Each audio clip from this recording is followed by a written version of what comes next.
ਭਾਈ ਸਾਹਿਬ ਸਿੰਘ ਜੀ ਲਿਖਾਰੀ ਨੂੰ ਆਪਣੇ ਮੁਖਾਰ ਬਿੰਦ ਤੋਂ ਲਿਖਾਇਆ। ਗਰੀਬ ਨਵਾਜ ਸਤਿਗੁਰੂ ਜੀ ਨੂੰ ਕਲਯੁਗ ਨੇ ਕਿਹਾ, ਮਹਾਰਾਜ ਤੁਹਾਡੇ ਸਮੇਂ ਵਿੱਚ ਮੇਰਾ ਰਾਜ ਹੈ, ਤੁਹਾਡਾ ਰਾਜ ਵੀ ਇਸੇ ਤਰ੍ਹਾਂ ਹੀ ਮਹਾਰਾਜ ਮੇਰੇ ਸਮੇਂ ਵਿੱਚ ਕਾਇਮ ਹੋਇਆ ਹੈ, ਤਾਂ ਮੈਨੂੰ ਕੋਈ ਸਤਿਗੁਰੂ ਪਾਤਸ਼ਾਹ ਮਹਾਰਾਜ ਸੇਵਾ ਦਾ ਮੌਕਾ ਬਖਸ਼ੋ। ਸਤਿਗੁਰੂ ਪਾਤਸ਼ਾਹ ਮਹਾਰਾਜ ਨੇ ਕਿਹਾ, ਤੇਰੀ ਕਰਨੀ ਕੀ ਹੋਵੇਗੀ? ਗਰੀਬ ਨਵਾਜ ਸਤਿਗੁਰੂ ਜੀ ਨੂੰ ਕਹਿੰਦਾ, ਮਹਾਰਾਜ ਕਰਨੀ ਮੇਰੀ ਹੈ, ਨਾਮ ਦੀ ਬਿਰਧਤਾ ਕਰਾਂਗਾ। ਮੇਰੇ ਰਾਜ ਕਾਲ ਦੇ ਵਿੱਚ ਨਾਮ ਦਾ ਬੀਜ ਹੀ ਪ੍ਰਫੁੱਲਤ ਹੋਵੇਗਾ ਤੇ ਕਰਨੀ ਮੇਰੀ ਐਸੀ ਹੋਵੇਗੀ, ਸੁਭ ਕਰਨੀ ਜੀਵਾਂ ਕੋਲੋਂ ਨਾਸ਼ ਹੋ ਜਾਵੇਗੀ। ਕੋਈ ਵੀ ਭਲਾ ਨਹੀਂ ਰਹੇਗਾ, ਜੇ ਦਿਸੇਗਾ ਭਲਾ ਤਾਂ ਹੋਵੇਗਾ ਨਹੀਂ ਉਹ ਭਲਾ। ਸੱਚੇ ਪਾਤਸ਼ਾਹ ਮਹਾਰਾਜ ਜੀ ਨੂੰ ਇਸ ਨੇ ਬਹੁਤ ਵੱਡੇ ਵੱਡੇ ਪਾਪ ਜਿਹੜੇ ਆ ਕਹਿ ਕੇ ਸੁਣਾਏ। ਜਿਵੇਂ ਸਤਿਗੁਰੂ ਜੀ ਨੇ ਕਿਹਾ ਕਿ ਕਲਯੁਗ ਰਥ ਹੈ ਅਗਨ ਕਾ, ਕੂੜ ਅੱਗੇ ਰਥਵਾਹੋ। ਕਲਯੁਗ ਜਿਹੜਾ ਨਾ ਇਹ ਅੱਗ ਦਾ ਰਥ ਹੈ ਤੇ ਅੱਗ ਸਾਧ ਸੰਗਤ ਜੀ ਸਭ ਕੁਝ ਹੀ ਸਾੜ ਕੇ ਸੁਆਹ ਕਰ ਦਿੰਦੀ ਹੈ। ਇਸ ਨੂੰ ਤੋੜਨ ਵਾਲਾ ਝੂਠ ਹੈ, ਇਸ ਨੂੰ ਚਲਾਉਣ ਵਾਲਾ ਸਾਧ ਸੰਗਤ ਜੀ ਜਿੰਨਾ ਵੀ ਕੋਈ ਝੂਠ ਬੋਲਦਾ ਹੈ, ਕਲਯੁਗ ਦੇ ਅੰਦਰ ਉਸ ਦੀ ਬੜੀ ਪ੍ਰਭਤਾ ਹੁੰਦੀ ਹੈ। ਔਗਣੀ ਤੇ ਪਾਪਾਂ ਦੇ ਕਰਨ ਵਾਲਾ ਜੀਵ ਬਹੁਤ ਜਲਦੀ ਕਲਯੁਗ ਦੇ ਵਿੱਚ ਪ੍ਰਫੁੱਲਤ ਹੁੰਦਾ ਹੈ। ਪਰ ਕਲਯੁਗ ਦਾ ਜਿਹੜਾ ਨਿਆਂ ਹੈ ਨਾ, ਉਹ ਸਤਿਗੁਰੂ ਨੇ ਬਾਣੀ ਵਿੱਚ ਕਿਹਾ ਹੈ, ਇਹ ਕਰ ਕਰੇ ਸੋ ਇਹ ਕਰ ਪਾਏ, ਕੋਏ ਨਾ ਪਕੜੀਐ ਕਿਸੇ ਦਾ ਥਾਏ। ਕਲਯੁਗ ਦਾ ਜਿਹੜਾ ਨਿਆਂ ਜਿਹੜਾ ਪ੍ਰਲੋਕ ਵਿੱਚ ਹੁੰਦਾ ਹੈ, ਜਿਸ ਹੱਥ ਨਾਲ ਕਰਮ ਕੀਤਾ ਉਸੇ ਨੂੰ ਹੀ ਸਜ਼ਾ ਪ੍ਰਾਪਤ ਹੁੰਦੀ ਹੈ। ਜਿਹੋ ਜਿਹਾ ਕਰਮ ਕੀਤਾ ਉਹੋ ਜਿਹਾ ਫਲ ਵੱਢਣਾ ਪੈਂਦਾ ਹੈ। ਸਤਯੁਗ ਦੇ ਵਿੱਚ ਧਰਮ ਦਾ ਰਥ ਸੀ, ਸਤ ਉਸ ਦਾ ਰਥਵਾਹੀ ਸੀ। ਦੁਆਪਰ ਦੇ ਵਿੱਚ ਲੋਕ ਤਪੱਸਿਆ ਕਰਦੇ ਸਨ ਤੇ ਸਾਧ ਸੰਗਤ ਜੀ ਤ੍ਰੇਤੇ ਦੇ ਅੰਦਰ ਯੱਗ ਕਰਿਆ ਕਰਦੇ ਸੀ। ਪਰ ਕਲਯੁਗ ਦੇ ਅੰਦਰ ਤਾਂ ਲੋਕ ਝੂਠ ਬੋਲਦੇ ਐ, ਪਾਪ ਕਰਦੇ ਐ। ਇਸ ਨੇ ਆਪਣੀ ਸਾਰੀ ਵਿਥਿਆ ਜਿਸ ਸਮੇਂ ਸੁਣਾਈ, ਜਿਵੇਂ ਜਾਣੋ ਸਾਧ ਸੰਗਤ ਜੀ ਇਹ ਉਪਦੇਸ਼ ਮਾਤਰ ਇਤਿਹਾਸ ਹੁੰਦਾ ਹੈ। ਕਈ ਗੁਰਮੁਖ ਸਮਝਦੇ ਐ ਕਿ ਕਾਲਪਨਿਕ ਹੈ, ਪਰ ਸਾਧ ਸੰਗਤ ਗੁਰੂ ਸਾਹਿਬ ਜੀ ਦਾ ਇਤਿਹਾਸ ਕਾਲਪਨਿਕ ਨਹੀਂ ਹੁੰਦਾ। ਕਾਲਪਨਿਕ ਉਹ ਹੈ ਜਿਹਨੂੰ ਆਪ ਹੀ ਸਿਰਜਿਆ ਹੋਵੇ। ਇਹ ਕਵੀ ਰਾਜ ਕਵੀ ਭਾਈ ਸੰਤੋਖ ਸਿੰਘ ਜੀ ਨੇ ਲਿਖਿਆ, ਨਾਲ ਹਵਾਲਾ ਦਿੰਦੇ ਅਸੀਂ ਲਿਖਿਆ ਕਿੱਥੋਂ ਹੈ। ਕਹਿੰਦੇ ਨੇ ਬ੍ਰਹਮ ਗਿਆਨੀ ਬਾਬਾ ਗੁਰਬਖਸ਼ ਸਿੰਘ ਜੀ ਮਹਾਂਪੁਰਸ਼, ਬਾਬਾ ਬੁੱਢਾ ਸਾਹਿਬ ਜੀ ਦੇ ਪੜਪੋਤਰੇ, ਉਹਨਾਂ ਦੇ ਮੁਖ ਤੋਂ ਨਿਕਲੀ ਹੋਈ ਇਹ ਕਥਾ ਜਿਸ ਨੂੰ ਭਾਈ ਸਾਹਿਬ ਸਿੰਘ ਜੀ ਨੇ ਲਿਖਤੀ ਰੂਪ ਦਿੱਤਾ। ਉਹਨਾਂ ਲਿਖਤਾਂ ਤੋਂ ਅਸੀਂ ਇਹ ਇਤਿਹਾਸ ਅੱਗੇ ਸਿਰਜਿਆ ਹੈ। ਬਾਬਾ ਗੁਰਬਖਸ਼ ਸਿੰਘ ਸਾਹਿਬ ਜੀ ਜਿਨ੍ਹਾਂ ਨੇ 5 ਸਾਲ ਦੀ ਆਯੂ ਵਿੱਚ ਗੁਰੂ ਗੋਬਿੰਦ ਸਿੰਘ ਸਾਹਿਬ ਜੀ ਨੂੰ ਗੁਰਤਾ ਦਾ ਤਿਲਕ ਦਿੱਤਾ ਸੀ, ਕਲਯੁਗ ਆਪਣੇ ਲਕਸ਼ਣ ਗੁਰੂ ਗੋਬਿੰਦ ਸਿੰਘ ਸਾਹਿਬ ਮਹਾਰਾਜ ਨੂੰ ਦੱਸ ਰਿਹਾ ਏ। ਸੱਚੇ ਪਾਤਸ਼ਾਹ ਮਹਾਰਾਜ ਜੀ ਇਸ ਦੇ ਇਹ ਕੀਤੇ ਹੋਏ ਪਾਪ ਜਾਲ ਜੋ ਇਹ ਦੱਸ ਰਿਹਾ ਹੈ, ਮਹਾਰਾਜ ਜੀ ਆਪਣੇ ਨਰੋਲ ਖਾਲਸੇ ਦੀ ਬਾਬਤ ਕਿਵੇਂ ਕਲਯੁਗ ਦੇ ਨਾਲ ਕੁਝ ਸੰਵਾਦ ਕਰਦੇ ਨੇ।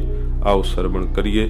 ਸੱਚੇ ਪਾਤਸ਼ਾਹ ਜੀ ਦਾ ਧਿਆਨ ਕਰਦੇ ਹੋਏ ਆਖੋ ਜੀ, ਸਤਨਾਮ ਸ਼੍ਰੀ ਵਾਹਿਗੁਰੂ ਸਾਹਿਬ ਜੀ, ਸਤਨਾਮ ਸ਼੍ਰੀ ਵਾਹਿਗੁਰੂ ਸਾਹਿਬ ਜੀ। ਗਰਭ ਕਰਾਵੇ ਨਾਰਿਕਾ ਸੁਭ ਕਾ ਹੋਏ ਨਾ ਗਰਭ। ਸੱਚੇ ਪਾਤਸ਼ਾਹ ਮਹਾਰਾਜ ਨੂੰ ਕਹਿੰਦਾ, ਸਤਿਗੁਰੂ ਇਹੋ ਜੀ ਵਕਾਰਾਂ ਦੀ ਰੀਤ ਚੱਲੇਗੀ, ਅਣਵਿਆਹੀਆਂ ਇਸਤਰੀਆਂ ਦੇ ਵੀ ਗਰਭ ਜਿਹੜੇ ਹੋਣਗੇ ਸਤਿਗੁਰੂ ਪਾਤਸ਼ਾਹ ਮਹਾਰਾਜ ਉਹਨਾਂ ਨੂੰ ਗਿਰਾ ਦਿੱਤਾ ਜਾਵੇਗਾ। ਸੋ ਸੁਭਗਾ ਇਸਤਰੀ ਜਿਹੜੀ ਹੈ ਵਿਆਹੀ ਇਸਤਰੀ, ਉਸ ਨੂੰ ਗਰਭ ਨਹੀਂ ਜਲਦੀ ਹੀ ਰੁਕੇਗਾ। ਇਸ ਪ੍ਰਕਾਰ ਦੇ ਮਹਾਰਾਜ ਪਾਪ ਹੋਣਗੇ ਮੇਰੇ ਸਮੇਂ ਦੇ ਅੰਦਰ ਕਿ ਬਹੁਤ ਜ਼ਿਆਦਾ ਲੋਕ ਧਰਮ ਤੋਂ ਗਰਕ ਜਾਣਗੇ। ਵਾਹਿਗੁਰੂ ਦੇ ਨਾਮ ਦੇ ਸਿਮਰਨ ਤੋਂ ਦੂਰ ਚਲੇ ਜਾਣਗੇ, ਭੂਤਾਂ ਪ੍ਰੇਤਾਂ ਦੀ ਸੇਵਾ ਕਰਿਆ ਕਰਨਗੇ, ਧਾਗਾ ਤਵੀਤਿਆਂ ਦੇ ਵਿੱਚ ਹੀ ਬਹੁਤ ਵਿਸ਼ਵਾਸ ਰੱਖਣਗੇ। ਜੇ ਕਿਤੋਂ ਕੋਈ ਮੰਤਰ ਜੰਤਰ ਲੈ ਲਿਆ ਉਹਦੇ ਉੱਤੇ ਵਿਸ਼ਵਾਸ ਰੱਖਣਗੇ, ਮੜੀਆਂ ਮਸਾਣਾਂ ਦੇ ਉੱਤੇ ਭਰੋਸਾ ਰੱਖਣਗੇ, ਸ਼੍ਰੀ ਪ੍ਰਭ ਨੂੰ ਵਾਹਿਗੁਰੂ ਨੂੰ ਯਾਦ ਨਹੀਂ ਲੋਕ ਕਰਨਗੇ। ਇਹੋ ਜਿਹਾ ਮਹਾਰਾਜ ਸੰਸਾਰ ਦੇ ਅੰਦਰ ਅਰਾਜਕਤਾ ਫੈਲ ਜਾਵੇਗੀ। ਜਹਾਂ ਚਾਹਤ ਹੈ ਬਿਗਨ ਬਹੁ ਬਿਨਾ ਚਾਹ ਹੋਏ ਕਾਮ। ਜਿੱਥੇ ਬਹੁਤ ਚੰਗਾ ਕੰਮ ਹੁੰਦਾ ਹੋਵੇਗਾ ਮਹਾਰਾਜ, ਉੱਥੇ ਮੈਂ ਵਿਗਨ ਤੇ ਵਿਗਨ ਪਾਵਾਂਗਾ। ਬਹੁਤ ਜ਼ਿਆਦੇ ਉੱਥੇ ਵਿਗਨ ਪੈਣਗੇ, ਕਲਾ ਹੋਵੇਗੀ, ਲੜਾਈ ਪਾ ਦੇਵਾਂਗਾ। ਤੇ ਜਿਹੜਾ ਜਿੱਥੇ ਕੰਮ ਚੰਗਾ ਨਹੀਂ ਹੁੰਦਾ ਹੋਵੇਗਾ, ਬਹੁਤ ਭੈੜਾ ਕਰਮ ਕਰਦੇ ਹੋਣਗੇ, ਉਥੇ ਮਹਾਰਾਜ ਮੈਂ ਬੜੇ ਹੀ ਉਹਨਾਂ ਦੇ ਕੰਮ ਨੂੰ ਸੌਖਿਆਂ ਕਰ ਦੇਵਾਂਗਾ। ਗੁਰੂ ਪਿਆਰੀ ਸਾਧ ਸੰਗਤ ਜੀ, ਕਿਤੇ ਸਤਸੰਗਤ ਦਾ ਹੀ ਮਾਹੌਲ ਬਣਾਉਣਾ ਹੋਵੇ ਤੇ ਬੜੇ ਹੀ ਵਿਘਨ ਪੈਂਦੇ ਆ। ਬੜੇ ਹੀ ਕਾਰਜ ਜਿਹੜੇ ਆ ਉਹ ਵਿਘਨਾਂ ਦੇ ਸਹਿਤ ਹੀ ਸੰਪੂਰਨ ਹੁੰਦੇ ਆ। ਪਰ ਜੇ ਕਿਤੇ ਕਿਸੇ ਨੇ ਗਾਉਣ ਵਾਲੀ ਬੁਲਾਉਣੀ ਹੋਵੇ ਤਾਂ ਉਥੇ ਢੋਲੀਆਂ ਛਾਣੇ ਵਜਾਉਣੇ ਹੋਣ ਤੇ ਲੱਚਰ ਗੀਤ ਗਾਉਣੇ ਹੋਣ ਤੇ ਬੜੀ ਹੀ ਜਲਦੀ ਝੱਟ ਹੀ ਉਹ ਸਾਰਾ ਆਪਣਾ ਪ੍ਰੋਗਰਾਮ ਸਿਰਜ ਲੈਂਦੇ ਆ। ਕਲਯੁਗ ਕਹਿੰਦਾ ਮਹਾਰਾਜ ਚੰਗੇ ਕੰਮ ਦੇ ਵਿੱਚ ਬੜੇ ਵਿਘਨ ਪੈਣਗੇ। ਮੇਰੇ ਸਮੇਂ ਦੇ ਵਿੱਚ ਜੇ ਕੋਈ ਬੁਰਾ ਕਰਮ ਕਰੇਗਾ, ਉਹਦਾ ਕੰਮ ਜਿਹੜਾ ਝੱਟ ਹੀ ਸੌਰ ਜਾਇਆ ਕਰੇਗਾ।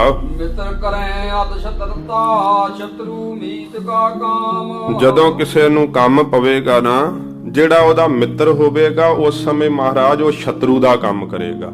ਅੱਗੋਂ ਪਿੱਛੋਂ ਤਾਂ ਮਿੱਤਰ ਬਣੇ ਰਹਿਣਗੇ, ਪਰ ਜਦੋਂ ਕੋਈ ਕੰਮ ਆ ਕੇ ਪਵੇਗਾ ਨਾ, ਤਾਂ ਜਿਹੜਾ ਮਿੱਤਰ ਹੈ ਉਹ ਸ਼ਤਰੂ ਦਾ ਕੰਮ ਕਰੇਗਾ, ਭਾਵ ਦੁਸ਼ਮਣ ਦਾ ਕੰਮ ਕਰੇਗਾ। ਪਰ ਕੰਮ ਪੈਣ ਤੇ ਮਹਾਰਾਜ ਦੁਸ਼ਮਣ ਮਿੱਤਰ ਵਾਲਾ ਕੰਮ ਕਰ ਦੇਵੇਗਾ। ਐਸੀ ਉਲਟੀ ਰੀਤ ਚਲਾ ਦੇਵਾਂਗਾ। ਸੁਣ ਬੋਲੇ ਕੌਤਕ ਭਲੇ ਤੂੰ ਤਾਂ ਨਟ ਜਿਉ ਪੰਥ। ਮਹਾਰਾਜ ਸਾਹਿਬ ਜੀ ਸੁਣ ਕਰਕੇ ਕਹਿਣ ਲੱਗੇ, ਤੂੰ ਤਾਂ ਫਿਰ ਨਟ ਵਾਂਗ, ਬਾਜੀਗਰ ਵਾਂਗ ਇਹ ਸਾਡੇ ਪੰਥ ਦੇ ਅੰਦਰ ਜਿਹੜੀਆਂ ਆਪਣੀਆਂ ਕਰਵਟਾਂ ਬਦਲ ਕਰਕੇ ਦਿਖਾਵੇਂਗਾ।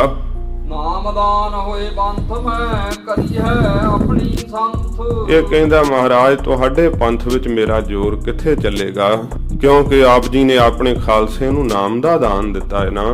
ਇਸ ਕਰਕੇ ਮਹਾਰਾਜ ਜੀ ਮੇਰੀ ਨਾਮ ਦੇ ਉੱਤੇ ਕੋਈ ਵੀ ਮਹਾਰਾਜ ਸ਼ਕਤੀ ਨਹੀਂ ਚੱਲਦੀ ਹੈ। ਕਿਰਪਾ ਕਰਕੇ ਮਹਾਰਾਜ ਮੈਨੂੰ ਵੀ ਕੋਈ ਸੇਵਾ ਦਾ ਮਹਾਰਾਜ ਮੌਕਾ ਬਖਸ਼ੋ ਜੀ। ਆਪ ਬੋਲੇ ਸਤਿਗੁਰ ਸਹੀ ਸੁਣੈ ਸੁਨਾਬ ਉਦਾਤ। ਸੱਚੇ ਪਾਤਸ਼ਾਹ ਮਹਾਰਾਜ ਸੁਣ ਕਰਕੇ ਕਹਿਣ ਲੱਗੇ, ਹੋਰ ਤੂੰ ਸੁਣਾ, ਤੂੰ ਕੀ ਜ਼ੋਰ ਲਾ ਸਕਦਾ ਹੈ, ਕਿੰਨੀ ਤਾਕਤ ਵਰਤ ਸਕਦਾ ਹੈ। ਹਮ ਹਮਰੇ ਸੰਗਤ ਭਗਤ ਕਹਾਂ ਤੁਮਾਰੀ ਬਾਤ। ਮਹਾਰਾਜ ਕਹਿੰਦੇ ਕਿੱਥੇ ਕਲਯੁਗ ਤੇਰੀ ਬਾਤ, ਕਿੱਥੇ ਸਾਡਾ ਖਾਲਸਾ, ਕਿੱਥੇ ਗੁਰੂ ਨਾਨਕ ਸਾਹਿਬ ਦੀ ਸੰਗਤ। ਤੇਰਾ ਤਾਂ ਸਾਡੇ ਨਾਲ ਕਦਾਚਿਤ ਵੀ ਕੋਈ ਜਿਹੜਾ ਹੈ ਪਿਆਰ ਵਾਲੀ ਗੱਲ ਤਾਂ ਨਿਭ ਨਹੀਂ ਸਕਦੀ, ਕਿਉਂਕਿ ਤੇਰਾ ਤਾਂ ਸਭ ਕੁਝ ਹੀ ਉਲਟ ਹੈ। ਅਸੀਂ ਸਤਿਗੁਣ ਬਖਸ਼ਿਸ਼ ਕੀਤੇ ਆ ਆਪਣੇ ਸਿੱਖਾਂ ਨੂੰ, ਤੇਰੇ ਅੰਦਰ ਜਿੰਨੇ ਔਗਣ ਨੇ, ਪਾਪ ਨੇ, ਉਹ ਗਿਣੇ ਨਹੀਂ ਜਾ ਸਕਦੇ। ਤੇਰਾ ਨਿਰਭਾ ਸਾਡੇ ਨਾਲ ਕਿਵੇਂ ਹੋਵੇਗਾ। ਕਲਯੁਗ ਬੋਲ ਸੁਣਾਇਓ ਸੁਣੋ ਹਮਾਰੀ ਖਿਆਤ। ਕਹਿਣ ਲੱਗਾ ਮਹਾਰਾਜ ਮੈਂ ਆਪਣੀ ਬਾਬਤ ਸਭ ਕੁਝ ਹੀ ਆਪ ਜੀ ਨੂੰ ਸੁਣਾਉਣਾ ਹਾਂ। ਮੇਰੇ ਜੋ ਖਿਆਲ ਹੈ ਸੱਚੇ ਪਾਤਸ਼ਾਹ ਉਹ ਕਿਰਪਾ ਕਰਕੇ ਸੁਣਨਾ ਕਰੋ ਜੀ। ਕਥਾ ਸੁਣਾਵੋ ਆਦ ਕੀ ਮਤ ਕਰੀ ਹੈ ਵਖਿਆਤ। ਮਹਾਰਾਜ ਮੈਂ ਇਹ ਆਪਣੇ ਆਦ ਦੀ ਕਥਾ ਸੁਣਾਉਂਦਾ ਹਾਂ, ਜਿੱਥੋਂ ਸਤ ਸੰਗਤ ਜੀ ਇਸ ਦੀ ਉਤਪਤੀ ਹੋਈ। ਜਿਹੜੇ ਸਨਾਤਨੀ ਮਤ ਦੇ ਗ੍ਰੰਥ ਹੈ ਉਹਨਾਂ ਤੋਂ ਵੀ ਇਹ ਮੰਨਿਆ ਜਾਂਦਾ ਹੈ ਕਿ ਕਲਯੁਗ ਦੀ ਉਤਪਤੀ ਜਿਵੇਂ ਬ੍ਰਹਮਾ ਜੀ ਸਭ ਸ੍ਰਿਸ਼ਟੀ ਨੂੰ ਰਚਦੇ ਹੈ, ਇਵੇਂ 4 ਯੁੱਗ ਵੀ ਬ੍ਰਹਮਾ ਜੀ ਦੇ ਰਚੇ ਹੋਏ ਆ। ਕਿਉਂਕਿ ਜਦੋਂ 4 ਯੁੱਗ ਨਹੀਂ ਸਨ, ਬ੍ਰਹਮਾ ਜੀ ਹੀ ਸਭ ਤੋਂ ਪਹਿਲਾਂ ਪੈਦਾ ਹੋਏ। ਇਸ ਗੱਲ ਦੀ ਗਵਾਹੀ ਸਤਿਗੁਰੂ ਜੀ ਦੀ ਬਾਣੀ ਵੀ ਭਰਦੀ ਹੈ। ਸੱਚੇ ਪਾਤਸ਼ਾਹ ਮਹਾਰਾਜ ਜੀ ਨੇ ਕਿਹਾ ਹੈ, ਨਾਭ ਕਮਲ ਤੇ ਬ੍ਰਹਮਾ ਉਪਜੈ, ਵੇਦ ਪੜ੍ਹੈ ਮੁਖ ਕੰਠ ਸਵਾਰ। ਇਸ ਪ੍ਰਕਾਰ ਗੂਜਰੀ ਰਾਗ ਵਿੱਚ ਇਹ ਪੰਕਤੀਆਂ ਆਉਂਦੀਆਂ। ਸਤਿਗੁਰੂ ਪਾਤਸ਼ਾਹ ਮਹਾਰਾਜ ਕਹਿੰਦੇ ਸਭ ਤੋਂ ਪਹਿਲਾਂ ਨਾਭ ਦੀ ਕਮਲ ਤੋਂ ਭਾਵ ਬ੍ਰਹਮਾ ਜੀ ਪੈਦਾ ਹੋਏ, 4 ਯੁੱਗਾਂ ਦੀ ਰਚਨਾ ਕੀਤੀ, ਫਿਰ ਸ੍ਰਿਸ਼ਟੀ ਦੀ ਜੀਵਾਂ ਦੀ ਰਚਨਾ ਕਰਨਾ ਕੀਤੀ। ਇਸ ਪ੍ਰਕਾਰ ਕਲਯੁਗ ਨੇ ਕਹਿਣਾ ਆਰੰਭ ਕੀਤਾ ਹੈ। ਕਲਨਾ ਗੁਰੂ ਬਖਸ਼ ਸਿੰਘ ਤੋ ਕੋ ਦੀਨੋ ਇਹ। ਮਹਾਰਾਜ ਸਾਹਿਬ ਜੀ ਦਾ ਇਹ ਕਲਨਾਮਾ ਭਾਵ ਜੋ ਕਲਯੁਗ ਨਾਲ ਵਾਰਤਾਲਾਪ ਹੋਈ, ਗੁਰਬਖਸ਼ ਸਿੰਘ ਜੀ ਮਹਾਪੁਰਸ਼ ਕਹਿੰਦੇ ਐ ਕਿ ਗੁਰੂ ਸਾਹਿਬ ਜੀ ਨੇ ਸਾਨੂੰ ਤੇ ਸਮੇਂ ਆਪ ਕਿਰਪਾ ਕਰਕੇ ਇਹ ਬਖਸ਼ਿਸ਼ ਕਰਨਾ ਕੀਤਾ। ਸਤਿਗੁਰ ਆਪ ਸੁਣਾਇਆ ਸਾਚ ਸੁਣਾਵੋ ਤੋਹੇ। ਸਾਹਿਬ ਸਿੰਘ ਲਖਾਰੀ ਜੀ ਨੂੰ ਬਾਬਾ ਗੁਰਬਖਸ਼ ਸਿੰਘ ਸਾਹਿਬ ਜੀ ਕਹਿੰਦੇ ਆ, ਸਭ ਕੁਝ ਮੈਨੂੰ ਇਹ ਸਤਿਗੁਰੂ ਜੀ ਨੇ ਦੱਸਿਆ। ਭਾਈ ਸਾਹਿਬ ਸਿੰਘ ਅਸੀਂ ਤੇਰੇ ਤਾਈਂ ਇਹ ਸਾਰਾ ਕੁਝ ਸੱਚ ਕਹਿ ਕੇ ਸੁਣਾਉਂਦੇ ਹਾਂ। ਸੁਣ ਕਲਯੁਗ ਮੇਰੋ ਹੁਕਮ ਤੂੰ ਮਮ ਆਗਿਆਵਾਰ। ਸੱਚੇ ਪਾਤਸ਼ਾਹ ਮਹਾਰਾਜ ਨੂੰ ਜਦੋਂ ਸਭ ਕੁਝ ਕਲਯੁਗ ਨੇ ਦੱਸਿਆ ਕਿ ਕਿਸ ਪ੍ਰਕਾਰ ਮੇਰੀ ਉਤਪਤੀ ਹੋਈ, ਤਾਂ ਤੇ ਸਮੇਂ ਦੱਸਦਾ ਹੈ ਕਲਯੁਗ ਮਹਾਰਾਜ ਬ੍ਰਹਮਾ ਜੀ ਨੇ ਕਿਹਾ ਕਿ ਪੁੱਤਰ ਤੂੰ ਮੇਰੇ ਤੋਂ ਉਤਪਤ ਹੋਇਆ ਹੈ, ਪਰ ਮੇਰੇ ਇਸ ਉਪਦੇਸ਼ ਨੂੰ ਬੜੇ ਧਿਆਨ ਦੇ ਨਾਲ ਸੁਣਨਾ ਕਰ। ਸਰਬ ਮੰਤਰ ਤੋਏ ਰਾਜ ਰੱਦ, ਨਾਮ ਮੰਤਰ ਸਿਧ ਸਾਰ। ਸਾਰੇ ਮੰਤਰ ਤੇਰੇ ਰਾਜ ਵਿੱਚ ਰੱਦ ਹੋ ਜਾਣਗੇ, ਹਰੇਕ ਮੰਤਰ ਦੀ ਕਾਟ ਹੋਵੇਗੀ, ਸਾਰੇ ਮੰਤਰ ਨਾਸ਼ ਹੋ ਜਾਣਗੇ, ਪਰ ਇੱਕ ਨਾਮ ਦਾ ਮੰਤਰ ਤੇਰੇ ਰਾਜ ਵਿੱਚ ਪ੍ਰਬਲਤਾ ਦੇ ਸਹਿਤ ਹੋਵੇਗਾ। ਜਿਸ ਸਮੇਂ ਤੇਰਾ ਸਮਾਂ ਹੋਵੇਗਾ, ਤੇਰਾ ਰਾਜ ਹੋਵੇਗਾ, ਨਾਮ ਦੀ ਬਹੁਬਲਤਾ ਹੋਵੇਗੀ। ਸੱਚੇ ਪਾਤਸ਼ਾਹ ਮਹਾਰਾਜ ਜੀ ਨੇ ਇਹ ਬਚਨ ਕਹੇ ਨੇ, ਅਬ ਕਲੂ ਆਇਓ ਰੇ, ਇੱਕ ਨਾਮ ਬੋਵੋ ਬੋਵੋ, ਅਨ ਰੂਤ ਨਾਹੀ ਨਾਹੀ, ਮਤ ਪਰਮ ਭੂਲੋ ਭੂਲੋ। ਸਤਿਗੁਰੂ ਜੀ ਨੇ ਕਿਹਾ ਕਲਯੁਗ ਦੇ ਵਿੱਚ ਨਾਮ ਦੇ ਬੀਜ ਬੀਜਣ ਦੀ ਰੁੱਤ ਹੈ। ਬ੍ਰਹਮਾ ਜੀ ਕਹਿੰਦੇ ਆ ਕਲਯੁਗ ਨੂੰ ਕਿ ਸਾਰੇ ਮੰਤਰ ਨਸ਼ਟ ਹੋ ਜਾਣਗੇ, ਕਿਸੇ ਮੰਤਰ ਦੀ ਸ਼ਕਤੀ ਕਾਟ ਨਹੀਂ ਕਰੇਗੀ, ਪਰ ਵਾਹਿਗੁਰੂ ਨਾਮ ਦਾ ਮੰਤਰ ਜਿਹੜਾ ਤੇਰੇ ਰਾਜ ਵਿੱਚ ਬੜਾ ਪ੍ਰਬਲ ਹੋਵੇਗਾ। ਔਰ ਜੁਗਨ ਮੈਂ ਆਸਰਾ, ਬਹੁਤ ਜਗ ਤਪ ਅਰਚ। ਹੋਰ ਯੁਗਾਂ ਦੇ ਵਿੱਚ ਆਸਰਾ ਸੀ ਲੋਕਾਂ ਨੂੰ ਜਗ ਕਰਨਾ, ਤਪ ਕਰਨਾ, ਪੂਜਾ ਅਰਚਾ ਇਤਿਆਦਿਕ ਜਿਹੜੇ ਸਨ ਕਰਮ ਕਰਨੇ, ਉਹਨਾਂ ਨਾਲ ਲੋਕ ਆਸਰਾ ਲੈ ਕਰਕੇ ਜਿਉਂਦੇ ਸਨ। ਰਾਮ ਨਾਮ ਜਪ ਰਸਨ ਸਵਾਸ, ਕਲ ਮਹਿ ਕਾਰਜ ਸਰਚ। ਪਰ ਕਲਯੁਗ ਦੇ ਵਿੱਚ ਜੇ ਕਿਸੇ ਨੇ ਆਪਣੇ ਸਾਰੇ ਹੀ ਕਾਰਜ ਸਵਾਰਨੇ ਆ ਤੇ ਉਹ ਰਸਨਾ ਨਾਲ ਸਤਨਾਮ ਸ੍ਰੀ ਵਾਹਿਗੁਰੂ ਦਾ ਜਾਪ ਕਰੇ। ਕਲਯੁਗ ਦੇ ਵਿੱਚ ਜੇ ਕੋਈ ਚਾਹੁੰਦਾ ਹੈ ਕਿ ਮੇਰੇ ਸਾਰੇ ਹੀ ਕਾਰਜ ਪੂਰੇ ਹੋਣ ਤਾਂ ਫਿਰ ਵਾਹਿਗੁਰੂ ਵਾਹਿਗੁਰੂ ਦਾ ਜਾਪ ਕਰਨਾ ਕਰੇ, ਗੁਰੂ ਨਾਨਕ ਸਾਹਿਬ ਦੀ ਅੰਮ੍ਰਿਤ ਬਾਣੀ ਪੜ੍ਹਨਾ ਕਰੇ। ਹੋਏ ਰਾਜ ਹੋਏ ਪੁੱਤਰ ਜਬ, ਸਭ ਦੇਵਨ ਦਿਓ ਵਰਜ। ਕਹਿਣ ਲੱਗੇ ਜਦੋਂ ਤੇਰਾ ਰਾਜ ਹੋਵੇਗਾ ਸਭ ਦੇਵੀ ਦੇਵਤਿਆਂ ਦੀਆਂ ਸ਼ਕਤੀਆਂ ਵਰਜੀਆਂ ਜਾਣਗੀਆਂ, ਕੋਈ ਵੀ ਦੇਵੀ ਦੇਵਤੇ ਦੀ ਸ਼ਕਤੀ ਜਿਹੜੀ ਆ ਤੇਰੇ ਰਾਜ ਵਿੱਚ ਜਿਹੜੀ ਪ੍ਰਬਲ ਨਹੀਂ ਹੋ ਸਕੇਗੀ। ਜਿਉ ਇੱਛਾ ਤਿਉ ਵਰਤੀਏ, ਨਾਮ ਮਹਾਤਮ ਗਰਜ। ਤੇ ਪਰ ਜਿਵੇਂ ਇੱਛਾ ਹੋਵੇ ਤਿਵੇਂ ਵਰਤੀ, ਪਰ ਨਾਮ ਦੀ ਮਹਿਮਾ ਜਿਹੜੀ ਆ ਉਹ ਤੇਰੇ ਰਾਜ ਵਿੱਚ ਪ੍ਰਬਲ ਰਹੇਗੀ। ਗਰਜ ਗਰਜ ਕੇ ਭਾਵ ਸਭ ਨੂੰ ਦਸੀ ਕਿ ਸਭ ਤੋਂ ਵੱਡੀ ਨਾਮ ਦੀ ਮਹਿਮਾ ਹੈ ਮੇਰੇ ਰਾਜ ਵਿੱਚ। ਭਲਾ ਤੁਮਾਰਾ ਰਾਜ ਹੋਏ, ਸਗਲ ਸਿੱਧ ਹੋਏ ਬਾਚ। ਤਾਂ ਇਉਂ ਤੇਰਾ ਰਾਜ ਜਿਹੜਾ ਭਲਾ ਹੋਵੇਗਾ ਨਾਮ ਦੀ ਪ੍ਰਬਲਤਾ ਕਰਕੇ, ਤੇ ਨਾਮ ਜਪਣ ਵਾਲਿਆਂ ਦੇ ਕਾਰਜ ਸਿੱਧ ਹੋਣਗੇ। ਥੋੜੀ ਕਰਨੀ ਫਲ ਅਦਕ, ਤੀਨ ਰਾਖਿਓ ਸਾਚ। ਇਉਂ ਜਿਹੜੇ 3 ਯੁੱਗ ਹੋਏ ਆ ਉਹਨਾਂ ਵਿੱਚ ਬੜੀ ਕਠਿਨ ਜਿਹੜੀ ਆ ਤਪੱਸਿਆ ਸਾਧਨਾ ਕਰਨੀ ਪੈਂਦੀ ਸੀ, ਬੜੇ ਯਤਨ ਕਰਨੇ ਪੈਂਦੇ ਸਨ, ਕਠਿਨ ਸਾਧਨ ਸਾਧਣੇ ਪੈਂਦੇ ਸਨ। ਪਰ ਕਲਯੁਗ ਦੇ ਵਿੱਚ ਕਹਿੰਦੇ ਥੋੜੀ ਜਿੰਨੀ ਕਰਨੀ ਦੇ ਨਾਲ ਬਹੁਤ ਵੱਡਾ ਫਲ ਪ੍ਰਾਪਤ ਹੁੰਦਾ। ਉਹ ਕਰਨੀ ਹੈ ਵਾਹਿਗੁਰੂ ਦੇ ਨਾਮ ਜਪਣ ਦੀ, ਉਹ ਕਰਨੀ ਹੈ ਸਤ ਸੰਗਤ ਦੇ ਕਰਨ ਦੀ। ਭਾਈ ਗੁਰਦਾਸ ਸਾਹਿਬ ਜੀ ਨੇ ਕਿਹਾ ਹੈ ਕਿ ਕਿੰਨੇ ਸਮੇਂ ਲੱਖਾਂ ਬਰਸ ਕਹਿੰਦੇ ਨੇ ਤਪੱਸਿਆ ਹਿਮਾਲਿਆ ਦੀਆਂ ਪਰਬਤਾਂ ਤੇ ਜਾ ਕੇ ਕਰਦਾ ਰਹੇ। ਗਰਮੀਆਂ ਵਿੱਚ ਧੂਣੀਆਂ ਤਾ ਕੇ ਤਪੱਸਿਆ ਕਰੇ, ਸਰਦੀਆਂ ਵਿੱਚ ਬਰਫੀਲੇ ਪਰਬਤਾਂ ਤੇ ਬੈਠ ਕੇ ਤਪੱਸਿਆ ਕਰੇ। ਉਹਨਾਂ ਤਪੱਸਿਆ ਦਾ ਫਲ ਜਿਹੜਾ ਹੈ ਨਹੀਂ ਪ੍ਰਾਪਤ ਹੁੰਦਾ ਜਿੰਨਾ ਇੱਕ ਵਾਰ ਸ੍ਰੀ ਵਾਹਿਗੁਰੂ ਕਹਿਣ ਦਾ ਫਲ ਪ੍ਰਾਪਤ ਹੁੰਦਾ ਹੈ। ਕਲਯੁਗ ਦੇ ਸਮੇਂ ਵਿੱਚ ਨਾਮ ਦੀ ਕਰਨੀ ਦਾ ਬਹੁਤ ਵੱਡਾ ਫਲ ਪ੍ਰਾਪਤ ਹੋਵੇਗਾ। ਕਰਮ ਤਾਂ ਬਹੁਤ ਛੋਟਾ ਹੋਵੇਗਾ ਪਰ ਇਹਦਾ ਫਲ ਬਹੁਤ ਵੱਡਾ ਹੋਵੇਗਾ। ਜਿਵੇਂ ਗੁਰੂ ਨਾਨਕ ਦੇਵ ਸੱਚੇ ਪਾਤਸ਼ਾਹ ਮਹਾਰਾਜ ਨੇ ਭਾਈ ਪਿਰਥੀਮਲ ਸਹਿਗਲ ਨੇ ਜਦੋਂ ਪੁੱਛਿਆ ਸੀ, ਸੱਚੇ ਪਾਤਸ਼ਾਹ ਕੋਈ ਮੋਕਸ਼ ਦਾ ਮਾਰਗ ਦੱਸੋ, ਮਹਾਰਾਜ ਕੋਈ ਮੁਕਤੀ ਦਾ ਸਾਧਨ ਦੱਸ ਦਿਓ, ਤਾਂ ਸਤਿਗੁਰੂ ਨੇ ਕਿਹਾ ਪਿਰਥੀਮਲ ਸਹਿਗਲ ਦੋਵੇਂ ਟਾਈਮ ਚੱਲ ਕੇ ਸੰਗਤ ਵਿੱਚ ਆਵੀਂ, ਆਪਣੇ ਮੁਖ ਤੋਂ ਵਾਹਿਗੁਰੂ ਨਾਮ ਜਪੀ ਮੁਕਤ ਹੋ ਜਾਵੇਂਗਾ। ਕਹਿਣ ਲੱਗਾ ਸੱਚੇ ਪਾਤਸ਼ਾਹ ਮੈਂ ਤਾਂ ਸੋਚਿਆ ਸੀ ਤੁਸੀਂ ਕਹੋਗੇ ਘਰ-ਬਾਰ ਛੱਡ ਕੇ ਜੰਗਲਾਂ ਵਿੱਚ ਤਪੱਸਿਆ ਕਰਨੀ ਪਵੇਗੀ, ਬੜੇ ਹੋਰ ਕੋਈ ਕਠਿਨ ਸਾਧਨ ਦੱਸੋਗੇ। ਮਹਾਰਾਜ ਯਕੀਨ ਨਹੀਂ ਆਉਂਦਾ ਕਿ ਕੰਮਕਾਰ ਵੀ ਸਾਰੇ ਕਰੀਏ ਤੇ ਰੋਜ਼ ਦੋਵੇਂ ਟਾਈਮ ਸੰਗਤ ਵਿੱਚ ਜਾਣ ਨਾਲ ਹੀ ਮੋਕਸ਼ ਮਿਲ ਜਾਂਦਾ ਹੈ।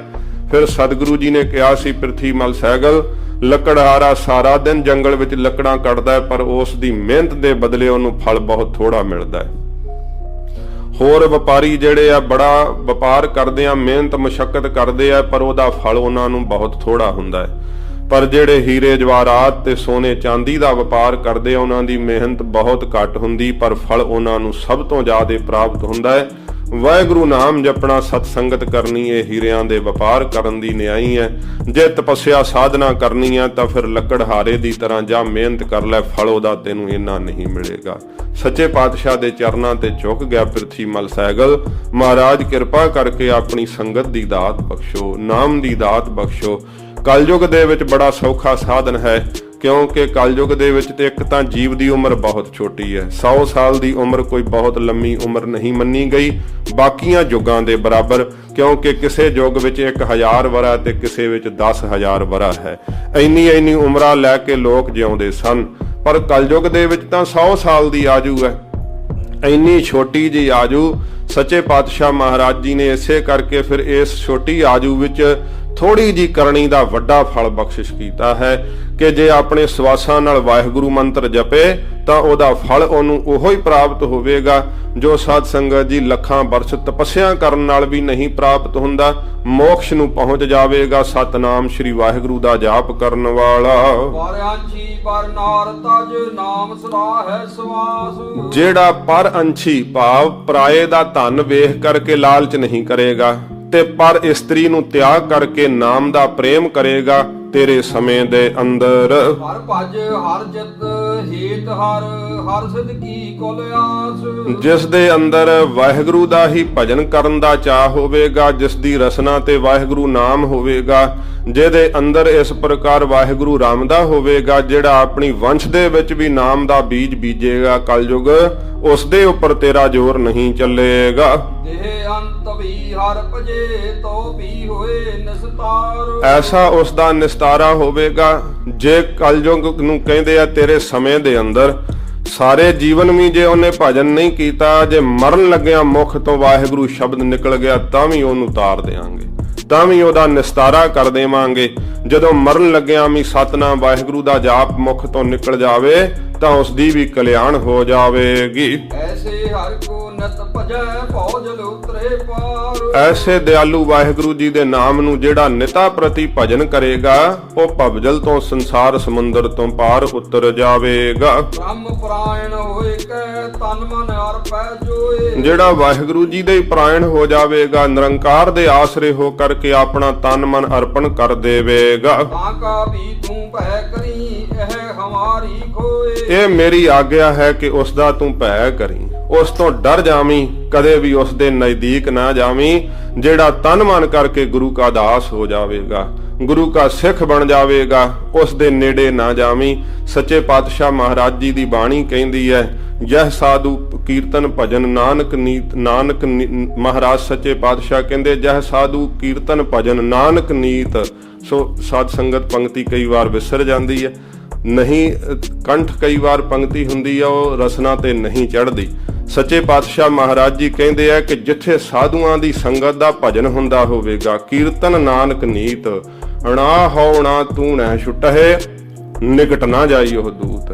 ਕਹਿੰਦੇ ਤੂੰ ਵੀ ਵੱਜਿਆ ਜਮਦੂਤ ਨਹੀਂ ਛੁੱਟੇਗਾ। ਧਰਮ ਰਾਜਾ ਕਹਿੰਦਾ ਮੇਰੀ ਪੁਰੀ ਵੀ ਨਹੀਂ ਵੱਜੀ ਹੋਈ ਛੁੱਟੇਗੀ। ਇਸ ਕਰਕੇ ਜਿੱਥੇ ਸੰਗਤ ਭਜਨ ਕਰਦੀ ਹੈ, ਜਿੱਥੇ ਵਾਹਿਗੁਰੂ ਦਾ ਨਾਮ ਜਪਦੇ ਆ, ਉਥੇ ਨਾ ਤੂੰ ਕਿਤੇ ਜਾਣਾ ਕਰੀ।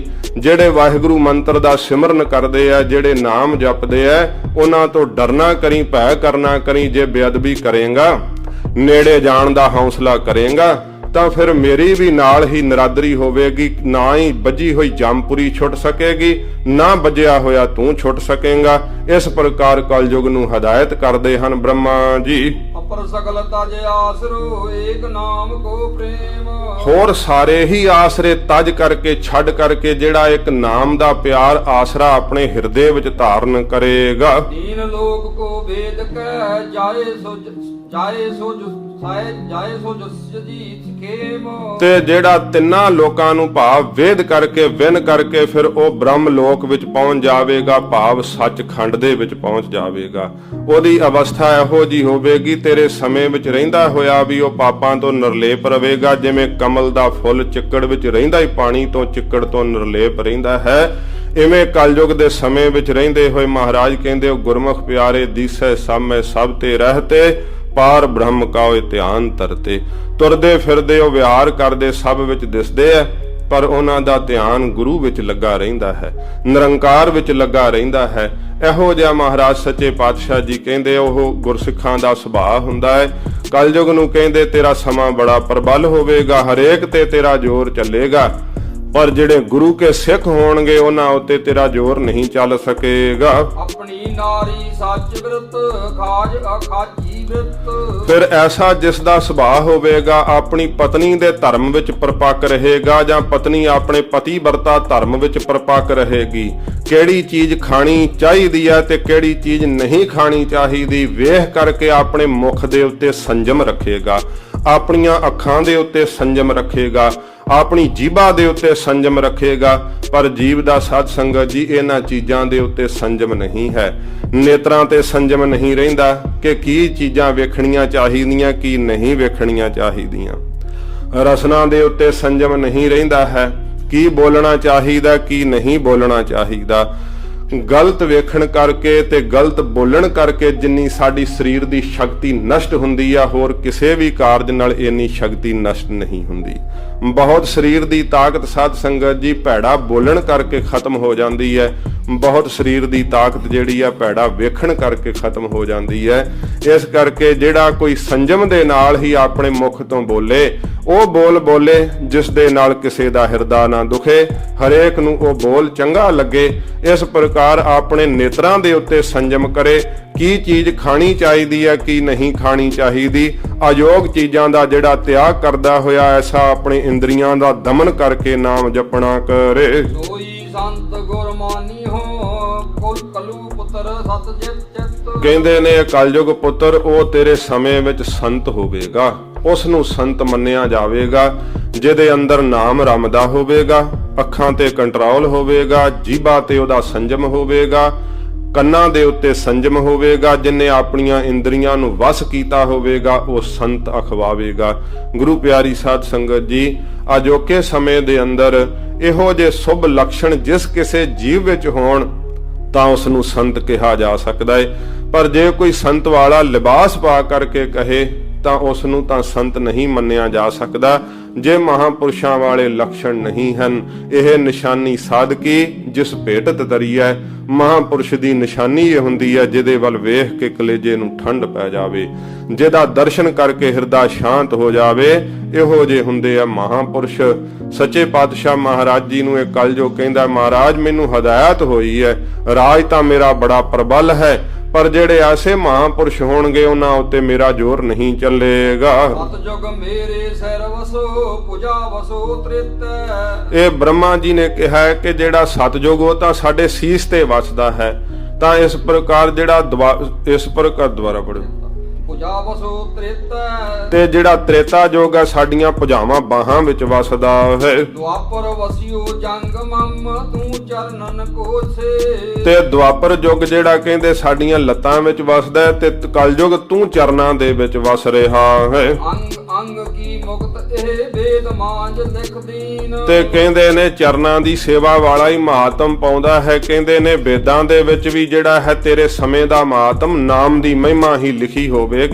ਜਿਹੜੇ ਵੇਦ ਵੀ ਕਹਿੰਦੇ ਆ ਕਿ ਨਾਮ ਦੀ ਮਹਿਮਾ ਕੋਈ ਨਹੀਂ ਜਾਣ ਸਕਦਾ, ਨਾਮ ਦੀ ਵੱਡੀ ਵਡਿਆਈ ਕਲਯੁਗ ਦੇ ਵਿੱਚ ਹੋਵੇਗੀ। ਕੋਈ ਸੋ ਸਾਚੀ ਭਲੀ ਸਗਲ ਸੰਭਾਲਾ ਕੀਨ। ਜਿਸ ਨੇ ਇਸ ਸੱਚੀ ਗੱਲ ਨੂੰ ਆਪਣੇ ਹਿਰਦੇ ਵਿੱਚ ਸੰਭਾਲ ਲਿਆ ਹੈ, ਸਾਰੇ ਕਰਮ ਤਜ ਕਰਕੇ ਇੱਕ ਨਾਮ ਦਾ ਕਰਮ ਕੀਤਾ ਹੈ। ਆਪਣੋ ਆਪਣੋ ਰਾਜ ਕਰ ਤੁਮ ਆਇਓ ਮਮ ਧਾਮ। ਬਾਕੀ ਸਾਰੇ ਯੁਗਾਂ ਨੇ ਆਪੋ ਆਪਣਾ ਰਾਜ ਕੀਤਾ। ਕਲਯੁਗ ਜਦੋਂ ਤੂੰ ਰਾਜ ਕਰਕੇ ਆਵੇਂਗਾ ਤਾਂ ਨਾਮ ਦੀ ਬਿਰਧਤਾ ਕਰਕੇ ਤੇਰੀ ਕਲਿਆਣ ਹੋਵੇਗੀ। ਕਰ ਕਰ ਕਰਨੀ ਕਲਪ ਲਗ ਪਾਈਓ ਆਏ ਆਰਾਮ। ਇਉਂ ਫਿਰ ਜਦੋਂ ਤੇਰਾ ਯੁੱਗ ਸਮਾਪਤ ਹੋਵੇਗਾ, ਤੇਰਾ ਸਮਾਂ ਸਮਾਪਤ ਹੋਵੇਗਾ ਤਾਂ ਨਾਮ ਦੀ ਮਹਿਮਾ ਕਰਕੇ ਜਿਹੜੇ ਗੁਰਸਿੱਖ ਹਨ ਉਹ ਤੇਰੇ ਸਮੇਂ ਵਿੱਚ ਵੱਡੀ ਵਡਿਆਈ ਪਾਉਣਗੇ। ਬ੍ਰਹਮ ਬਾਗ ਕਹਿ ਸੰਗਤਾ ਪਰ ਪਰਾਤ ਪਸੰਤੀ ਜਾਪ। ਇਸ ਪ੍ਰਕਾਰ ਕਹਿੰਦੇ ਨੇ ਬ੍ਰਹਮਾ ਜੀ ਨੇ ਬਚਨ ਕਹੇ ਕਿ ਕਲਯੁਗ ਤੇਰੇ ਸਮੇਂ ਦੇ ਅੰਦਰ ਨਾਮ ਜਪਣ ਵਾਲਿਆਂ ਦੀ ਅਵਸਥਾ ਏਡੀ ਵੱਡੀ ਹੋਵੇਗੀ ਉਹ ਪਰਾਬਾਣੀ ਦੇ ਨਾਲ ਜਾਪ ਕਰਿਆ ਕਰਨਗੇ। ਬਾਕੀ ਯੁੱਗਾਂ ਦੇ ਵਿੱਚ ਇਹ ਅਵਸਥਾ ਨਹੀਂ ਸੀ ਪ੍ਰਾਪਤ ਹੁੰਦੀ, ਪਰ ਨਾਮ ਜਪਣ ਦੇ ਨਾਲ ਕਲਯੁਗ ਦੇ ਵਿੱਚ ਏਡੀ ਵੱਡੀ ਅਵਸਥਾ ਪ੍ਰਾਪਤ ਹੁੰਦੀ ਹੈ। ਬੜੇ ਸੌਖੇ ਹੀ ਕੰਮ ਕਰਦਿਆਂ ਕਿਰਤ ਕਰਦਿਆਂ ਗੁਰੂ ਕੇ ਸਿੱਖ ਜਿਹੜੇ ਆ ਇਸ ਪਰਾਬਾਣੀ ਦੇ ਜਾਪ ਦੀ ਅਵਸਥਾ ਨੂੰ ਪ੍ਰਾਪਤ ਕਰਨਗੇ। ਮਦਮਾ ਵੈਖਰੀ ਜਾਪ ਰਸ ਚਾਰ ਵੇਦ ਇਸ ਥਾਪ। ਇਸ ਪ੍ਰਕਾਰ ਇਹ ਚਾਰ ਬਾਣੀਆਂ ਨੇ ਮਦਮਾ ਪਸੰਤੀ ਤੇ ਬੈਖਰੀ ਇਹਨਾਂ ਦਾ ਅਭਿਆਸ ਕਰਨਗੇ ਜਿਹੜੇ ਜੀਵ ਉਹ ਮੋਕਸ਼ ਨੂੰ ਪ੍ਰਾਪਤ ਕਰਨਗੇ। ਨਾਰਾਇਣ ਦੇਵ ਹੈ ਪਰਾਕਾਰ ਨਰਪ ਪਸੰਤੀ ਇਸ਼ਟ। ਤੇ ਇਸ ਪ੍ਰਕਾਰ ਇਹਨਾਂ ਦੇ ਜਿਹੜੇ ਇਹਨਾਂ ਬਾਣੀਆਂ ਦੇ ਦੇਵਤੇ ਭਾਵ ਉਹ ਵੀ ਇਹਨਾਂ ਦੇ ਵਸਣ ਦੇ ਥਾਂ ਭਾਵ ਸਰੀਰ ਦੇ ਅੰਦਰ ਵੱਖਰੇ ਵੱਖਰੇ ਨੇ। ਕਹਿੰਦੇ ਬੈਖਰੀ ਬਾਣੀ ਜਿਹੜੀ ਆ ਉਹ ਤਾਂ ਰਸਨਾ ਤੇ ਵਸਦੀ ਆ ਭਾਵ ਰਸਨਾ ਤੋਂ ਨਿਕਲਦੀ ਆ। ਜੋ ਅਸੀਂ ਬੋਲਦੇ ਆ ਹੁੰਦੀ ਤਾਂ ਪਹਿਲਾਂ ਪਰਾ ਬਾਣੀ ਆ, ਉਪਜਦੀ ਪਰਾਈ ਹੈ ਤੇ ਪਰ ਇਹ ਨਿਕਲਦੀ ਬੈਖਰੀ ਬਣ ਕੇ ਆ। ਇਹਨਾਂ ਦੇ 3 ਬਦਲਾਵ ਹੁੰਦੇ ਆ, ਚੌਥੀ ਬੈਖਰੀ ਬਣ ਕੇ ਬਾਹਰ ਨਿਕਲਦੀ ਹੈ। ਇਹ ਜਿਹੜੀ ਬੈਖਰੀ ਜਿਹੜੀ ਆ ਰਸਨਾ ਤੇ ਵਸਦੀ ਹੈ। ਮਧਮਾ ਸਾਧ ਸੰਗਤ ਜੀ ਗਲੇ ਦੇ ਵਿੱਚ ਵਸਦੀ ਹੈ। ਬਾਗ ਦੇਵੀ ਮਧਮਾ ਵਸੈ ਵਿਆਸ ਬੇਖਰੀ ਸ੍ਰਿਸ਼ਟ। ਤੇ ਜਿਹੜੀ ਇਸ ਪ੍ਰਕਾਰ ਪਰਾ ਬਾਣੀ ਆ ਉਹ ਨਾਭੀ ਦੇ ਵਿੱਚ ਵਸਦੀ ਹੈ ਤੇ ਸਾਧ ਸੰਗਤ ਜੀ ਮਧਮਾ ਜਿਹੜੀ ਹੈ ਉਸ ਤੋਂ ਉੱਪਰ ਥੋੜੀ ਜੀ ਵਸਦੀ ਹੈ। ਤੇ ਜਿਹੜੀ ਗਲੇ ਵਿੱਚ ਇਸ ਪ੍ਰਕਾਰ ਇਹ ਮਧਮਾ ਤੇ ਪਸੰਤੀ ਤੇ ਬੈਖਰੀ ਬਣ ਕੇ ਬਾਹਰ ਨਿਕਲ ਜਾਂਦੀ ਹੈ। ਸਵਾਸ ਠਹਿਰਾਵੇ ਨਾਭ ਘਰ ਉਠੇ ਤਰੰਗੀ ਤੋਜ। ਜਿਹੜਾ ਨਾਭ ਦੇ ਵਿੱਚ ਆਪਣੇ ਸਵਾਸਾਂ ਨੂੰ ਠਹਿਰਾਵੇ ਭਾਵ ਪਰਾ ਬਾਣੀ ਦੁਆਰਾ ਜਾਪ ਕਰੇ ਉਸ ਦਾ ਜਾਪ ਨਿਰੰਤਰ ਇੰਨਾ ਤੇਜ਼ ਹੁੰਦਾ ਹੈ। ਇੱਕ ਰਸ ਜਿਵੇਂ ਸਾਧ ਸੰਗਤ ਜੀ ਡੱਡੂ ਨਹੀਂ ਜਾ ਸਕਦਾ ਹਵਾਈ ਜਹਾਜ਼ ਦੀ ਰਫ਼ਤਾਰ ਕੀ ਹੁੰਦੀ ਹੈ, ਇਵੇਂ ਕਹਿੰਦੇ ਨੇ ਮਨੁੱਖ ਇੱਕ ਵਾਰ ਬੈਖਰੀ ਬਾਣੀ ਨਾਲ ਵਾਹਿਗੁਰੂ ਕਹੇ ਤੇ ਪਰਾ ਬਾਣੀ ਦੇ ਵਿੱਚ 33 ਕਰੋੜ ਵਾਰ ਉਹ ਵਾਹਿਗੁਰੂ ਕਹਿ ਜਾਂਦੇ ਹਨ। ਉਹ ਇੱਕ ਵਾਰ ਵਾਹਿਗੁਰੂ ਕਹਿਣ ਦੇ ਨਾਲ ਇੰਨਾ ਤੇਜ਼ ਰਫ਼ਤਾਰ ਨਾਲ ਜਾਪ ਚੱਲਦਾ ਹੈ। ਨਾਮ ਭਜਨ ਕੀ ਜਗਤ ਇਹ ਮਥਰਾ ਬਖਸ਼ੀ ਮੋਜ। ਸੱਚੇ ਪਾਤਸ਼ਾਹ ਮਹਾਰਾਜ ਜੀ ਨੂੰ ਕਲਯੁਗ ਕਹਿੰਦਾ ਮਹਾਰਾਜ ਜੀ ਇਹ ਨਾਮ ਦੇ ਭਜਨ ਦੀ ਜੁਗਤ ਜਿਹੜੀ ਹੈ ਮੇਰੇ ਸਮੇਂ ਵਿੱਚ ਗੁਰੂ ਤੋਂ ਪ੍ਰਾਪਤ ਹੋਵੇਗੀ। ਗੁਰੂ ਤੋਂ ਬਿਨਾ ਕਦਾਚਿਤ ਕਿਸੇ ਨੂੰ ਗਿਆਨ ਨਹੀਂ ਪ੍ਰਾਪਤ ਹੋ ਸਕੇਗਾ। ਕਿੰਨਾ ਵੀ ਕੋਈ ਸੰਜਮੀ ਹੋਵੇ, ਕਿੰਨਾ ਵੀ ਕੋਈ ਯਤਨ ਕਰੇ, ਉਹਦਾ ਮਹਾਰਾਜ ਪਾਪਾਂ ਤੋਂ ਬਿਰਤੀ ਨਹੀਂ ਹਟ ਸਕੇਗੀ। ਜਿਹੜਾ ਗੁਰੂ ਧਾਰਨ ਕਰਕੇ ਨਾਮ ਜਪੇਗਾ ਮਹਾਰਾਜ ਉਸ ਨੂੰ ਇਹ ਬਖਸ਼ਿਸ਼ ਪ੍ਰਾਪਤ ਹੋ ਜਾਵੇਗੀ। ਕਹਿ ਕਰ ਸਾਹਿਬ ਸਿੰਘ ਸੁਣੋ ਚੁੱਪ ਕੀਨੀ ਕਲ ਕੰਮ। ਤੇ ਸਮੇਂ ਭਾਈ ਸਾਹਿਬ ਸਿੰਘ ਜੀ ਨੂੰ ਬਾਬਾ ਗੁਰਬਖਸ਼ ਸਿੰਘ ਸਾਹਿਬ ਜੀ ਕਹਿੰਦੇ ਨੇ ਇੰਨੇ ਬਚਨ ਕਹਿ ਕਰਕੇ ਕਲਯੁਗ ਨੇ ਚੁੱਪ ਕੀਤੀ। ਇਹੋ ਜਿਹੇ ਬਚਨ ਕਹਿ ਕੇ ਸਤਿਗੁਰੂ ਜੀ ਦੇ ਕੋਲੋਂ ਤੇ ਸਮੇਂ ਖਾਮੋਸ਼ ਹੋ ਗਿਆ। ਇਹ ਸਾਖੀ ਸਤਿਗੁਰ ਦਈ ਪੜਤ ਸੁਣਤ ਸੁਖ ਸਮ। ਇਹ ਸਤਿਗੁਰੂ ਜੀ ਨੇ ਸਾਖੀ ਮੈਨੂੰ ਬਖਸ਼ਿਸ਼ ਕੀਤੀ। ਜਿਹੜਾ ਗੁਰਸਿੱਖ ਪੜ੍ਹੇਗਾ ਸੁਣੇਗਾ ਉਸ ਨੂੰ ਸਤਿਗੁਰੂ ਦੇ ਚਰਨਾਂ ਤੇ ਨਾਮ ਦੇ ਉੱਤੇ ਵਿਸ਼ਵਾਸ ਆਵੇਗਾ। ਸੱਚੇ ਪਾਤਸ਼ਾਹ ਜੀ ਦਾ ਨਾਮ ਜਪਣ ਵਾਸਤੇ ਉਸ ਦਾ ਮਨ ਜਿਹੜਾ ਪ੍ਰਬਲਤਾ ਦੇ ਸਹਿਤ ਬੜਾ ਉਤਸ਼ਾਹਤ ਹੋਵੇਗਾ। ਗਰੀਬ ਨਵਾਜ਼ ਸੱਚੇ ਪਾਤਸ਼ਾਹ ਮਹਾਰਾਜ ਜੀ ਨੂੰ ਕਲਯੁਗ ਨੇ ਇਹ ਵੀ ਬਚਨ ਕਹੇ ਸੀ ਜੋ ਸ਼੍ਰੀ ਨਾਨਕ ਪ੍ਰਕਾਸ਼ ਗ੍ਰੰਥ ਦੇ ਅੰਦਰ ਆਉਂਦੇ ਐ। ਸਤਿਗੁਰੂ ਜੀ ਨੂੰ ਕਹਿੰਦਾ ਸੀ ਮਹਾਰਾਜ ਮੈਂ ਅੰਮ੍ਰਿਤ ਵੇਲੇ ਨਹੀਂ ਕਿਸੇ ਨੂੰ ਜਾਗਣ ਦਿਆਂਗਾ। ਐਸਾ ਸੁਸਤੀ ਦਾ ਆਲਸ ਦਾ ਮਹਾਰਾਜ ਮੈਂ ਉਹਨਾਂ ਦੇ ਉੱਤੇ ਓਢਣਾ ਓਢ ਦਿਆਂਗਾ। ਕੋਈ ਵੀ ਜੀਵ ਉੱਠਣਾ ਨਹੀਂ ਪਾਵੇਗਾ, ਨਾਮ ਭਜਨ ਦਾ ਰਸ ਨਹੀਂ ਲੈਣਾ ਪਾਵੇਗਾ। ਫਿਰ ਸਤਿਗੁਰੂ ਪਾਤਸ਼ਾਹ ਮਹਾਰਾਜ ਨੇ ਕਿਹਾ ਕਲਯੁਗ ਸਾਡੇ ਰਾਜ ਦੇ ਅੰਦਰ ਤੂੰ ਆਪਣੀ ਪ੍ਰਬਲਤਾ ਦਿਖਾ ਰਿਹਾ ਕਿਉਂਕਿ ਕਲਯੁਗ ਦੇ ਵਿੱਚ ਗੁਰੂ ਨਾਨਕ ਸਾਹਿਬ ਦਾ ਰਾਜ ਹੈ। ਜਿਹਦਾ ਰਾਜ ਹੋਵੇ ਸਿੱਕਾ ਉਹਦਾ ਹੀ ਚੱਲਦਾ ਹੈ। ਸੱਚੇ ਪਾਤਸ਼ਾਹ ਮਹਾਰਾਜ ਕਹਿੰਦੇ ਫਿਰ ਜਿਹੜੇ ਸਾਡੇ ਸਿੱਖ ਹੋਣਗੇ ਉਹ ਆਲਸ ਨੀਂਦ ਨੂੰ ਤਿਆਗ ਕਰਕੇ ਅੰਮ੍ਰਿਤ ਵੇਲੇ ਜਾਗਣਗੇ। ਗੁਰ ਸਤਿਗੁਰ ਕਾ ਜੋ ਸਿੱਖ ਅਖਾਏ ਸੋ ਭਲ ਕੇ ਉਠ ਹਰ ਨਾਮ ਤੇ ਆਵੇ। ਉਦਮ ਕਰੇ ਭਲ ਕੇ ਪ੍ਰਭਾਤੀ ਇਸ਼ਨਾਨ ਕਰੇ ਅੰਮ੍ਰਿਤ ਸਰਨ ਆਵੇ। ਪਹਿਲਾ ਹੁਕਮ ਸਤਿਗੁਰੂ ਜੀ ਦਾ ਕਿ ਉੱਠ ਕਰਕੇ ਅੰਮ੍ਰਿਤ ਵੇਲੇ ਇਸ਼ਨਾਨ ਕਰਨਾ, ਫਿਰ ਸਾਧ ਸੰਗਤ ਜੀ ਨਾਮ ਦਾ ਜਪਣਾ ਤੇ ਫਿਰ ਉਪਕਾਰ ਕਰਦਿਆਂ ਹੋਇਆਂ ਦਾਨ ਕਰਨਾ। ਇਹ 3 ਸਾਧਨ ਸਤਿਗੁਰੂ ਜੀ ਨੇ ਬਖਸ਼ਿਸ਼ ਕੀਤੇ ਜਿਸ ਕਰਕੇ ਧਰਮੀਆਂ ਦੇ ਉੱਤੇ ਨਾਮ ਰਸੀਆਂ ਦੇ ਉੱਤੇ ਕਲਯੁਗ ਦਾ ਜ਼ੋਰ ਨਹੀਂ ਚੱਲਦਾ। ਪਾਪਾਂ ਦਾ ਸਾਧ ਸੰਗਤ ਜੀ ਵਸ ਨਹੀਂ ਚੱਲਦਾ। ਉਹ ਇਸ ਘਿਨਾਉਣੇ ਸਮੇਂ ਵਿੱਚ ਰਹਿੰਦੇ ਹੋਏ ਪਾਪਾਂ ਦੇ ਵਿੱਚ ਰਹਿੰਦੇ ਹੋਏ ਵੀ ਇਹਨਾਂ ਤੋਂ ਨਿਰਲੇਪ ਰਹਿੰਦੇ ਹਨ।